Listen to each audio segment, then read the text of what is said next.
Sandali pa, may kasama si Ma'am Giselle, Miss Cindy, Mr. Mariano. Ano po yung witness nyo? Nakaupo ako sa likod ng driver seat, sir, nung biglang may pumara. Nasaan kayo? Tabi ng? Sa likod ng driver seat. Sa likod? Opo.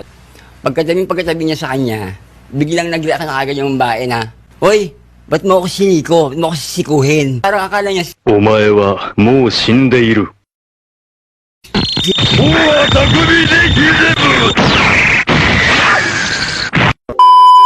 Hoy!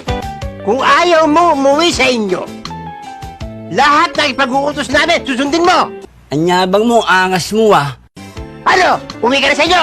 Ang angas mo ah. Wag, wag! Tang mo, angas mo, hindi mo pa ako lalag."